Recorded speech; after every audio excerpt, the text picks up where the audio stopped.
નમસ્કાર મિત્રો, સ્વાગત છે તમારું આપણી આ યુટ્યુબ ચેનલમાં જેનું નામ છે ગુજરાતી જીકેની જમાવટ।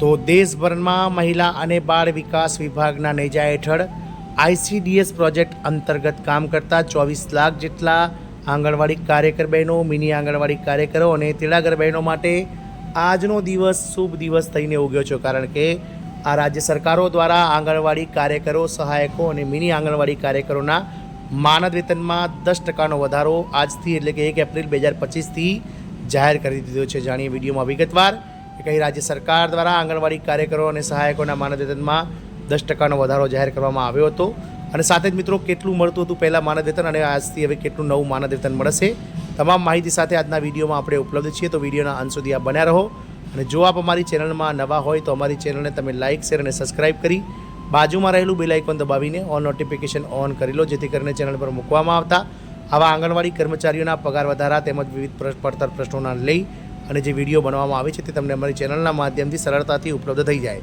તો આંગણવાડી કાર્યકરો, સહાયકો આનંદો, કારણ કે આંગણવાડી કાર્યકરો અને સહાયકોના માનદ વેતનમાં આજથી 10%નો વધારો જે છે તે અમલમાં આવી રહ્યો છે। મિત્રો, આ રાજ્ય સરકાર દ્વારા રાજ્યના મહિલા અને બાળ વિકાસ વિભાગના નેજા હેઠળ ICDS પ્રોજેક્ટમાં કામ કરતા લાખો આંગણવાડી કર્મચારીઓ માટે આ 10% માનદ વેતનનો વધારો જાહેર કરવામાં આવ્યો છે।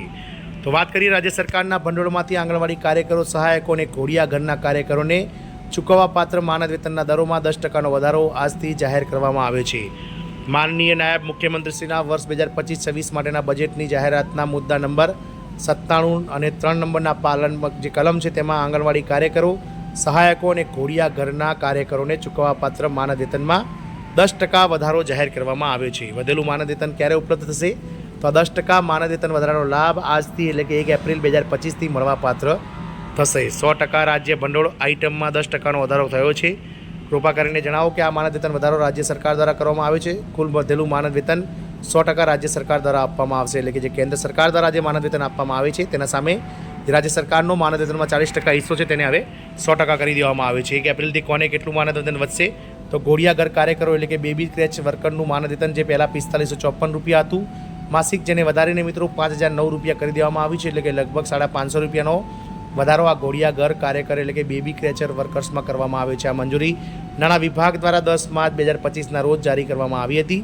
આ આદેશ સરકારી સચિવ મહિલા અને બાળ વિકાસ વિભાગ રાજસ્થાન જયપુર નિદેશાલય દ્વારા જારી કરવામાં આવ્યો છે। આમ રાજસ્થાન સરકાર દ્વારા રાજસ્થાન સરકારના મહિલા અને બાળ વિકાસ વિભાગના નેજા હેઠળ કામ કરતા આંગણવાડી કાર્યકર, તેડાગર બહેનો, મિની આંગણવાડી કાર્યકર બહેનો અને બેબી ક્રેચર વર્કર એટલે કે ઘોડિયા ઘર કાર્યકરોના જે માનદ વેતન છે તેમાં 10%નો વધારો આજથી એટલે કે 1 એપ્રિલ 2025થી જાહેર કરી દેવામાં આવ્યો છે।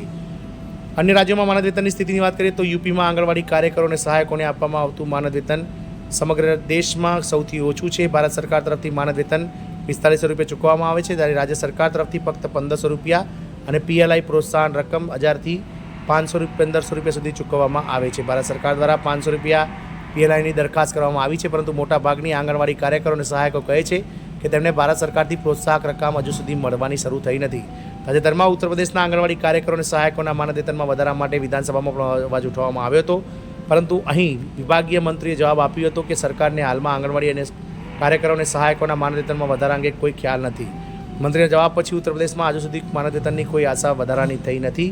બિહાર રાજ્યમાં આંગણવાડી માનદ વેતનની સ્થિતિ તો રાજ્યના મુખ્યમંત્રી નીતિશ કુમારની જાહેરાતના થોડા કલાકો પછી જ સરકારે 2.30 લાખ આંગણવાડી કાર્યકરો અને સહાયકો તેમજ ત્રિસ્તરીય પંચાયત પ્રતિનિધિઓના માનદ વેતનમાં વધારો ગત સોમવારે જાહેર કરી દીધો છે। સોમવારે મુખ્યમંત્રી શ્રી નીતિશ કુમારની અધ્યક્ષતામાં યોજાયેલી કેબિનેટ બેઠકમાં આ બંને દરખાસ્તોને મંજૂરી આપવામાં આવી હતી, જેમાં કુલ 19 દરખાસ્તોને મંજૂરી આપવામાં આવી હતી। સેવિકાને 7000 રૂપિયા અને સહાયકોને 4000 રૂપિયા માનદ વેતન કરી આપવામાં આવ્યું છે। કેબિનેટ બેઠક બાદ કેબિનેટના અધિક મુખ્ય સચિવ ડૉક્ટર S સિદ્ધાર્થે માહિતી આપતા કહ્યું હતું કે રાજ્યમાં 1,15,009 જેટલી સેવિકા અને એટલી જ સંખ્યામાં સહાયિકાઓ છે।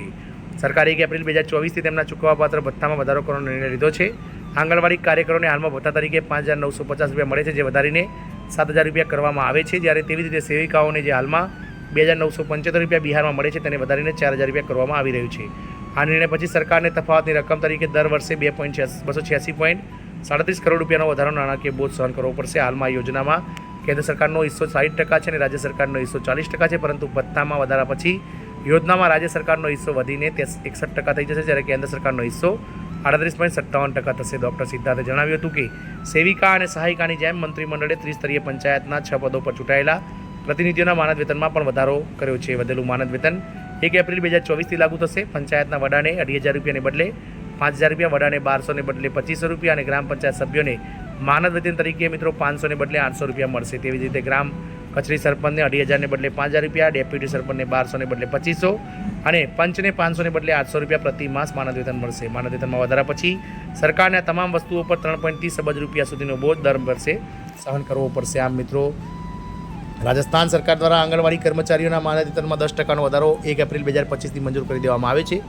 તેવી જ રીતે મિત્રો ઉત્તર પ્રદેશમાં પણ વધારાને લઈ અને મિત્રો સરકારે જાહેરાત કરી છે, જ્યારે ટૂંક સમયમાં જ બિહાર સરકારે પણ માનદ વેતનને વધારાની જાહેરાત કરી છે. આમાં આજથી શરૂ થતું નવું નાણાકીય વર્ષ આ કર્મચારીઓ માટે સોનાનો સૂરજ લઈને ઉગ્યું હોય તેવું લાગી રહ્યું છે. હવે ટૂંક જ સમયમાં ગુજરાત હાઈકોર્ટમાં પણ ગુજરાત સરકાર દ્વારા આજે 30 એપ્રિલ સુધીમાં આગામી જે છે તે મિત્રો પોતાનો જવાબ રજૂ કરવાનો છે. જે ગુજરાત હાઈકોર્ટે મિત્રો કર્મચારીઓને કાયમી કર્મચારી તરીકે જાહેર કરી વર્ગ 3 પ્રમાણે કાર્યકર બહેનો, વર્ગ 4 પ્રમાણે જે તેડાગર બહેનોને માનદ વેતન આપવાની વાત કરી છે.